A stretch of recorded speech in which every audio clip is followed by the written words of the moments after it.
पाकिस्तान 2 दिवस फडफडला आणि अखेर भारतासमोर गुडघ्यावर आला।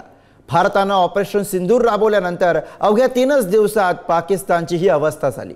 यात अमेरिकेने मध्यस्थी करत पाकिस्तानला शस्त्रसंधी करायला लावली, पण कुरापतखोर पाकिस्तान इतक्या लवकर शहाणा कसा झाला याचं उत्तर आता मिळालंय। भारताच्या अचूक हल्ल्यांमुळे पाकिस्तानची अण्वस्त्र धोक्यात आली आणि त्यातून घाबरलेल्या पाकिस्तानला हे शहाणपण सुचल्याचं आता समोर आलंय। बघूयात।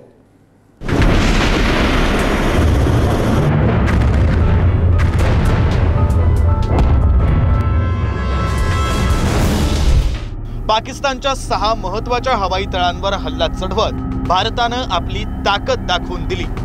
पाकची राजधानी इस्लामाबाद पासून अवघ्या 10 किलोमीटरवर असलेल्या नूर खान या हवाई तळावर ब्रह्मोस डागल्याचं बोललं जातंय। भारताचं ब्रह्मोस आदळताच पाकिस्तानची अण्वस्त्र धोक्यात आल्याची घंटा थेट अमेरिकेत वाजली। भयंकर संकटाची चाहूल ओळखून अमेरिकेनं पाकिस्तानला शस्त्रसंधीला भाग पाडल्याचं चित्र आता समोर आलंय। नूर खान हवाई तळ राजधानी इस्लामाबाद पासून अवघ्या 10 किलोमीटरवर। नूर खान हवाई तळाजवळ भूमिगत संकुलात पाकची अण्वस्त्र। भारताच्या अचूक हल्ल्यामुळे पाकची अण्वस्त्र धोक्यात। पाकच्या अण्वस्त्रांना धक्का लागला तर आण्विक संकटाची अमेरिकेला भीती। धोक्याचा इशारा मिळाल्यानंतर अमेरिकेकडून पंतप्रधान मोदींना फोन। आण्विक क्षमता खिळखिळी होण्याच्या भीतीनं पाकिस्ताननं गुडघे टेकले। Thank you, sir. Snesh Philip here from the print. So the social media, the Twitter is abuzz with the fact that we hit a site called Kirana Hills, which is supposed to be the nuclear storage facility, and there is a lot of rumors about Sargodha. There are foreign analysts who've mentioned that the Sargodha attack led to certain leaks.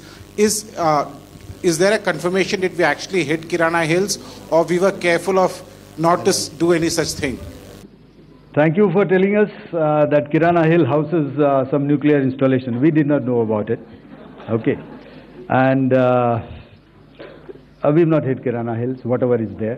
आपको रामचरितमानस की एक कुछ पंक्ति याद दिलाऊंगा, आप समझ जाएंगे।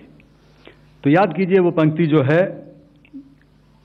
विनय न माने जलधि जड़, भय 3 दिन बीत, बोले राम सकोप तब, न होए न प्रीत। तो समझदार के लिए इशारा ही काफी। पाकिस्ताननं अण्वस्त्र नूर खान हवाई तळाजवळच भूमिगत संकुलात तयार करून ठेवल्याचं स्पष्ट होतंय। याच ठिकाणी पाकची अण्वस्त्र सांभाळणाऱ्या विभागाचे मुख्यालय सुद्धा आहे। अचूक लक्ष भेदणारी भारताची क्षेपणास्त्र जमीन भेदून आत घुसू लागल्यानं पाकिस्तानची अण्वस्त्र धोक्यात आली। अण्वस्त्रांना धक्का लागला तर आण्विक संकट उभं राहील ही भीती ओळखून शस्त्रसंधीच्या हालचाली वाढवल्या।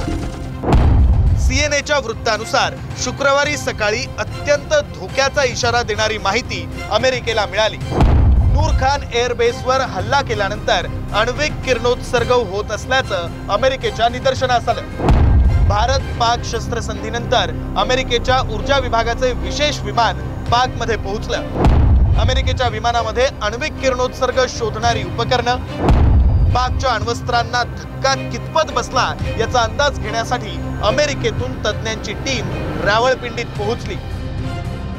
पाकिस्तानमधले असे इररिस्पॉन्सिबल एलिमेंट्स, असे एक्स्ट्रीमिस्ट इस्लामिक आयडिओलॉजिकल एलिमेंट्स ज्यांच्या हातामध्ये ही न्यूक्लिअर वेपन्स त्या ठिकाणी जाऊ शकतात आणि खूप मोठा खतरा निर्माण होऊ शकतो। अफगाणिस्तानमध्ये बसून किंवा अफगाणिस्तानमध्ये राहून त्या पाकिस्तानकडेही नजर ठेवता येऊ शकते। आणि दुसरा सगळ्यात महत्त्वाचा, दुसरा आणखी महत्त्वाचा एलिमेंट अमेरिकेसाठी तो म्हणजे इराण। पुन्हा इस्लामिक अशा प्रकारचा देश त्या ठिकाणी, आणि ते सुद्धा जे आहेत मोठ्या प्रमाणावर युरेनियमचं एनरिचमेंट करतायत आणि काही काळातच अण्वस्त्र बनवतील अशा प्रकारची भीती अमेरिकेला आहे। वेस्टर्न इन्स्टिट्यूशन्स अमेरिका यांचं थोडंसं डबल स्टँडर्ड पॉलिसी जी आहे ती सुद्धा समोर येताना दिसून येते।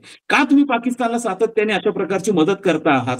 खरं तर ह्याच अमेरिकेने गेल्या 2 दशकांमध्ये $16 अब्ज पाकिस्तानला दिले। ज्याच्यामध्ये भीती आहे की या देशामध्ये कधी धार्मिक मूलतत्ववादी क्रांती झाली तर ह्या सगळ्या मूलतत्ववादी संघटनांच्या, दहशतवादी संघटनांच्या हातात हे सगळेचे सगळे वेपन जाऊ शकतात आणि म्हणून त्याच्या प्रोटेक्शनसाठी दिले गेलेले होते। भारतानं घेतलेल्या आक्रमक भूमिकेमुळे पाकिस्तानी नेते भारताला अणुबॉम्बची धमकी देत होते।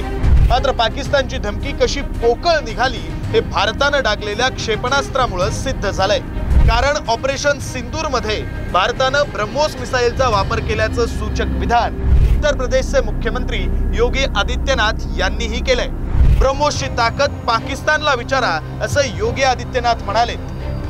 आज पाकिस्तान का कोई भी दुश्मन पाकिस्तान पर हमला करते वक्त 10 बार सोचेगा तो उसकी वजह यह है कि अल्लाह ताला के फजल से पाकिस्तान आज एक एटमी कुव्वत है। पाकिस्तान के पास एटम बॉम्ब है। शोहदा की और गाजियों की वो कुर्बानियां शामिल है और नवाज शरीफ की वो हकीर सी कोशिश शामिल है जिसने रहती दुनिया तक पाकिस्तान को एक एटमी ताकत बना दिया माशाल्लाह। अभी आपने देखा होगा 2 दिन पहले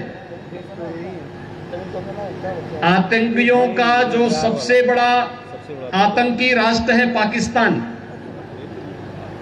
पाकिस्तान के एक जहाज को जिस मिसाइल ने निशाना बनाया था उस मिसाइल का नाम है ब्रह्मोस मिसाइल। ये मिसाइल अब लखनऊ में ही बनने वाली है। लखनऊ से फिट करेंगे तो दुश्मन और दुश्मन के आका भी कांप जाएंगे। नूर खान हवाई तळावर भारताने केलेल्या हल्ल्यांना महत्त्व देत नसल्याचं नाटक आधी पाकनं केलं।